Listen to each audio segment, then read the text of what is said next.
25ಕ್ಕೆ ಥಿಯೇಟ್ರಲ್ಲಿ ಒಂದು ಸಿನಿಮಾ ಬಿಡುಗಡೆ ಆಗುತ್ತೆ. ಆದರೆ ಹೊರಗಡೆ ಒಂದು ಪಡೆ ಯುದ್ಧಕ್ಕೆ ರೆಡಿ ಆಗ್ತಾ ಇದೆ. ಈ ವೇದಿಕೆ ಮೇಲಿಂದ ಹೇಳ್ತಾ ಇದ್ದೀನಿ, ಯುದ್ಧಕ್ಕೆ ಸಿದ್ಧ. ಯಾಕಂದ್ರೆ ನಾವು ನಮ್ಮ ಮಾತಿಗೆ ಬದ್ಧ.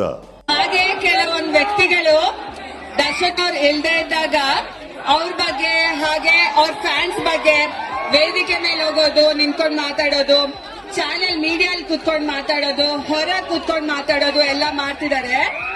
ಅದೇ ಜನಗಳು ದರ್ಶನ್ ಅವ್ರು ಇದ್ದಾಗ ಅವ್ರು ಬೆಂಗಳೂರಲ್ಲಿ ಇರ್ತಾರಾ ಇಲ್ವಾ ಅಂತಾನೆ ಗೊತ್ತಾಗಲ್ಲ, ಎಲ್ಲಿ ಮಾಯ ಆಗ್ತಾರೆ ಅಂತಾನೂ ಗೊತ್ತಾಗಲ್ಲ. ತಲೆ ಕೆಡ್ಸ್ಕೋಬಾರ್ದು. ದರ್ಶನ್ ಅವ್ರು ಹೇಳಿರೋ ಹಾಗೆ ಯಾರು ಏನೇ ಮಾತಾಡಿದ್ರು ನಾವು ನೊಂದ್ಕೊಳ್ಳಲ್ಲ, ಕೋಪ ಮಾಡ್ಕೊಳ್ಳಲ್ಲ.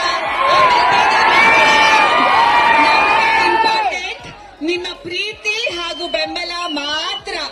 ಸೊ ನೀವುಗಳು ಹಾಗೆ ಬೇಜಾರ್ ಮಾಡ್ಕೋಬೇಡಿ, ಕೋಪ ಮಾಡ್ಕೋಬೇಡಿ, ಟೆನ್ಷನ್ ತಗೋಬೇಡಿ.